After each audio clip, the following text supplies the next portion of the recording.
Liberalism and neoliberalism are words that show up in headlines, policy debates, classroom lectures, and diplomatic briefings, yet they rarely mean the same thing in every sentence. In one context, they describe a political philosophy about individual rights and constitutional government. In another, they describe an economic program of markets and deregulation. And in a third, they name rival theories used to explain how states cooperate on the world stage. That constant shift in meaning breeds confusion. To make sense of it, separate the ground into two arenas. First, general political theory, the language of constitutions, civil liberties, markets, and public policy that shapes domestic life. Second, international relations, the specialized frameworks scholars use to explain war, peace, diplomacy, institutions, and global trade. When people talk past one another, it is often because they assume a single meaning for terms that operate differently in these two domains. Sometimes, neoliberalism refers to Reagan-era economic reforms. Other times, the same word signals a strand of international relations theory about institutions and cooperation under anarchy. The real question, then, is this: are liberalism and neoliberalism the same across these fields, or do their meanings shift depending on where you look?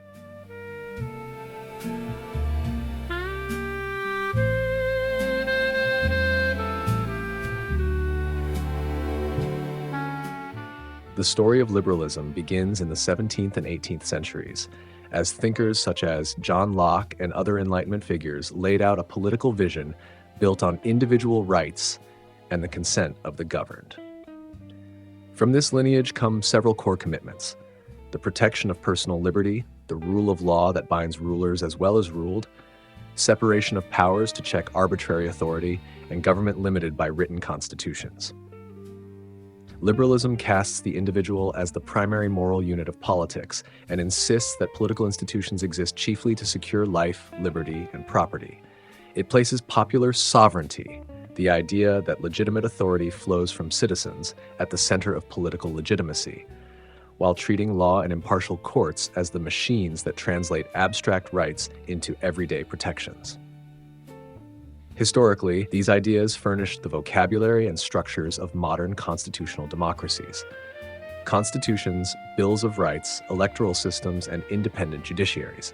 Normatively, liberalism is not merely descriptive. It makes a claim about how societies ought to organize power so that individual freedom and plural contestation are preserved. That combination of philosophical principle and institutional design is what allows liberalism to serve both as a moral doctrine and as a practical blueprint for governance.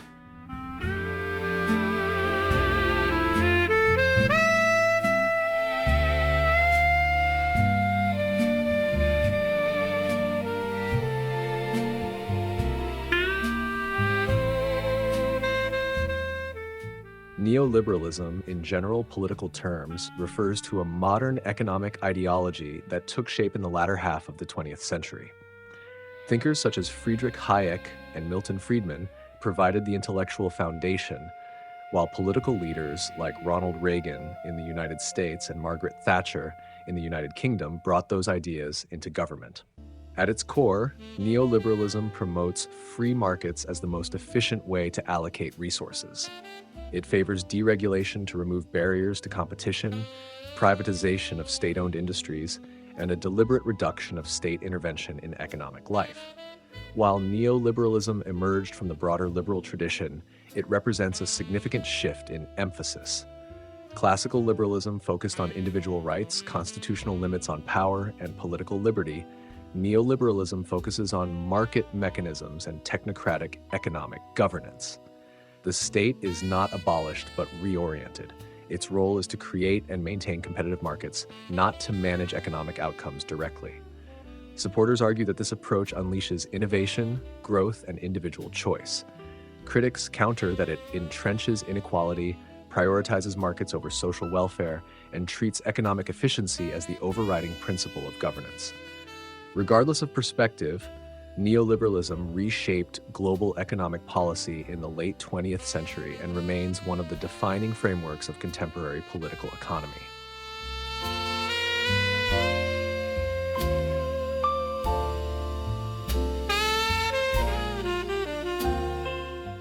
Having established liberalism's domestic foundations, the theory shifts its focus outward. Liberalism in international relations explains how democracy, trade, and institutions work together to reduce the likelihood of conflict and expand cooperation. Democracies, constrained by public accountability and political contestation, are less prone to initiate war against one another, a pattern scholars summarize as the democratic peace. Economic interdependence raises the cost of war and creates mutual stakes in steady relations, while international law and organizations provide forums for negotiation, mechanisms for enforcement, and norms that make promises credible. Crucially, liberalism in international relations treats domestic politics as a driver of foreign policy, the configuration of interests within a state. Voters, parties, businesses, and civil society shapes what leaders will accept and what they will pursue abroad. Thus, treaties, trade regimes, and multilateral institutions do not spring fully formed from the international system. They reflect domestic preferences and, once established, feed back to change those preferences over time. The liberal claim is modest but powerful. By transforming domestic institutions and deepening interdependence, states can create incentives and structures that make cooperation the rational, stable choice.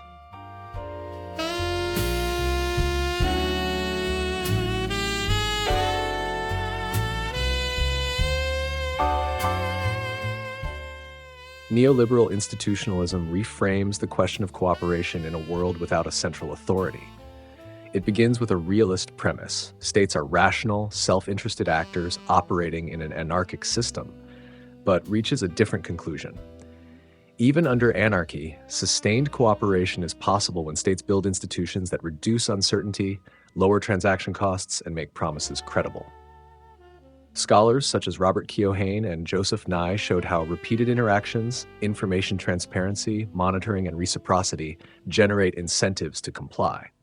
Institutions, from trade regimes to treaty organizations, serve as mechanisms that coordinate expectations, detect defections, and extend the shadow of the future, so that short-term temptation gives way to long-term mutual gain.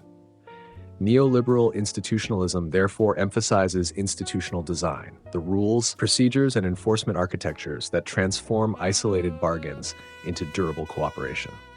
Importantly, this use of the term neoliberalism differs sharply from the economic ideology of deregulation and privatization. In international relations, it is not a prescription for markets. It is a theory about how states, regardless of regime type, can structure cooperation through regimes and organizations. Neoliberal institutionalism shares liberal optimism about the feasibility of cooperation, but it is analytic and strategic rather than normative. It asks how institutions work given existing incentives and capabilities. The central claim is practical and modest. Well-crafted institutions change the game, creating conditions in which cooperation becomes the rational, stable choice.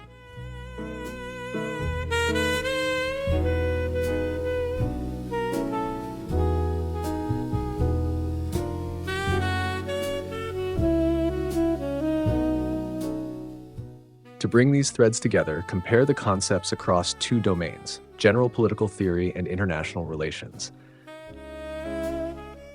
Liberalism, in general political theory, is a political philosophy of individual rights, constitutionalism, popular sovereignty, and limits on state power. In international relations, liberalism becomes a theory of peace. It explains how democracy, economic interdependence, and international law and institutions reduce the likelihood of conflict and expand cooperation.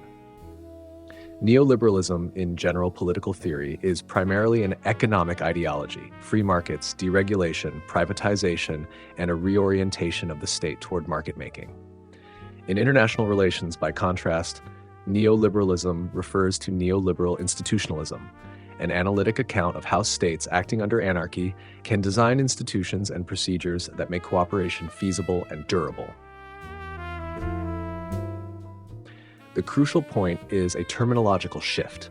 The same label, neoliberalism, names very different things in different intellectual contexts. Confusing the two leads to category errors and muddled analysis. In politics, liberalism and neoliberalism are distinct ideologies. In international relations, they're two closely related theoretical frameworks, with neoliberal institutionalism building on liberal foundations.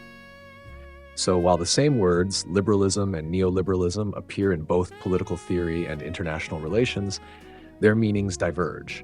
In political thought, they mark a shift from rights and democracy to markets and privatization. In international relations, they trace an evolution within liberal theory itself, from moral ideals to institutional design under anarchy. These distinctions remind us that context defines concepts and that the language of theory always reflects the questions each field chooses to ask.